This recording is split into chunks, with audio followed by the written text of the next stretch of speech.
El movimiento literario que vamos a trabajar hoy es el Renacimiento en España. Clases pasadas estuvimos trabajando con esa transición, ese paso de la Edad Media al Renacimiento. Lo vimos en la selección de coplas a Jorge Manrique y en los romances que trabajamos. Autor renacentista español, vamos a trabajar a Garcilaso de la Vega, quien representa la figura del guerrero, el erudito, es decir, un hombre culto y poeta. Es, como se decía en esa época, un hombre de armas y de letras. Su obra es breve, porque murió muy joven. Tiene 3 églogas, una epístola, 5 canciones y 38 sonetos en total. Los sonetos son el metro o la composición estrófica empleada por los españoles que imitan la corriente humanista y renacentista de Italia.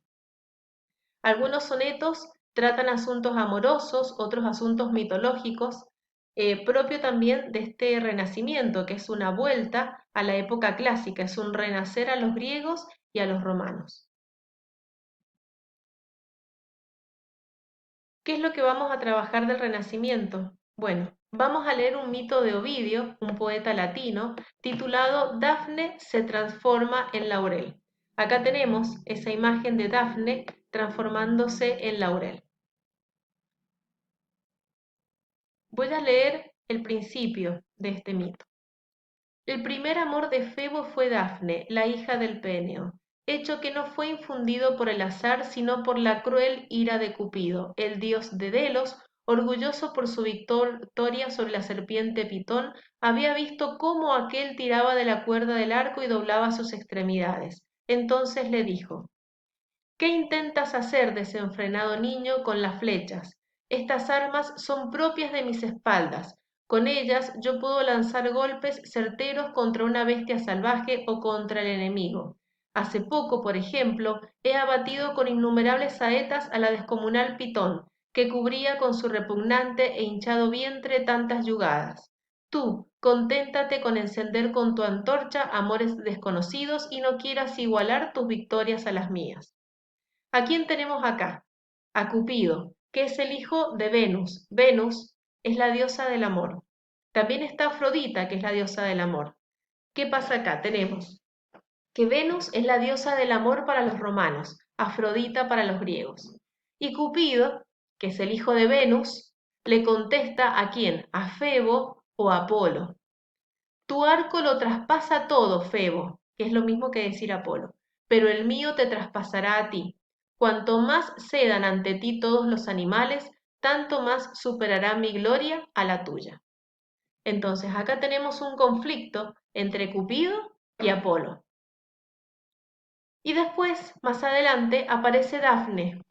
Dafne, que se caracteriza, es una ninfa que se caracteriza por su hermosura y que ella quiere permanecer sola y no estar atada al yugo del hombre, como lo expresa en un momento en el desarrollo del mito. Pero su padre le dice que su belleza le prohíbe cumplir con su deseo. Y a partir de acá se desarrolla todo el conflicto del mito. ¿Qué es lo que hace Garcilaso de la Vega? Toma ese mito de la época clásica y lo reactualiza en un soneto, en esta composición estrófica que vamos a analizar ahora. Es el soneto 13. Y en este soneto se describe la composición de Dafne en un laurel. A Dafne ya los brazos le crecían, y en largos ramos vueltos se mostraban. En verdes hojas vi que se tornaban los cabellos que el oro oscurecían. De áspera corteza se cubrían los tiernos miembros que aún bullendo estaban. Los blancos pies en tierra se hincaban y en torcidas raíces se volvían. Aquel que fue la causa de tal daño, a fuerza de llorar, crecer hacía este árbol que con lágrimas regaba. Oh miserable estado, oh mal tamaño, que con llorarla crezca cada día la causa y la razón por que lloraba. ¿Qué es lo que hace Garcilaso? Toma un aspecto del mito que es la transformación. ¿Y qué es lo que vemos acá en una gran imagen visual?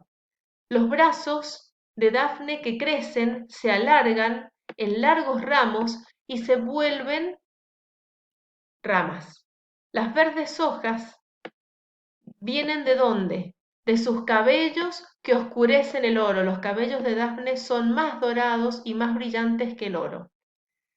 Sus tiernos miembros, es decir, sus piernas, se transforman en áspera corteza, es decir, en el tronco del árbol. Y sus blancos pies, esta imagen, blancos pies, es una imagen típicamente del Renacimiento. La mujer renacentista es blanca, muy blanca y rubia. Sus blancos pies se transforman en torcidas raíces. Aquel que fue la causa de tal daño, cuando ustedes leen el mito van a ver quién es aquel, a quién está culpando por el daño causado a Dafne. ¿Cuál es el daño? Que ella tenga que ser un árbol. Ese que provocó su daño lloraba, y a fuerza de llorar tanto, crecer hacía ese árbol que con lágrimas regaba. Y después viene una exclamación: oh miserable estado, oh mal tamaño, que con llorarla crezca cada día la causa y la razón por que lloraba. Es decir, aquel que llora, que es el culpable de la causa del daño por el que Dafne es un árbol de laurel, su angustia no disminuye. Con llorarla crece cada día más la causa y la razón por la que llora, es decir, su angustia se hace cada vez mayor. ¿Qué es lo que tienen que hacer ustedes? Resolver este trabajito que está acá. Responder estas preguntitas y analizar en el poema la composición estrófica, la medida de los versos, la rima, los recursos de estilo y el tema del soneto. Bien, ¿qué vamos a hacer? Vamos a centrarnos entonces, miren qué bella imagen. Acá tenemos a Dafne huyendo de aquel que fue la causa de tal daño. Vamos a ver quién es. Y vamos a analizar este poema, así los ayudo a recordar lo que vimos en el eje 1. Tienen que hacer la métrica, ¿sí? Y vamos a ir planteándola acá. A, Dafne, ya, los brazos le cree, sí, han. Si nosotros contamos, acá tenemos 11 sílabas. Todos los versos me tienen que dar de 11 sílabas. Tengan en cuenta, por ejemplo, que cuando una palabra o la Y, que suena como vocal, aparece y la siguiente palabra empieza con vocal, eso lo teníamos que unir en una sinalefa. Acá tienen otro ejemplo de sinalefa. Palabra que termina en vocal y empieza en vocal, la unen en una sinalefa. Hagan la métrica de la primera estrofa. Todos los versos le tienen que dar de 11. Entonces, en la parte que dice composición estrófica, ¿qué composición estrófica tenemos? Un soneto. ¿Cómo está formado? Por 2 cuartetos, es decir, 2 estrofas de 4 versos cada una, y 2 tercetos, que son las 2 últimas, 2 estrofas de 3 versos cada una. Todos los versos son en decasílabos.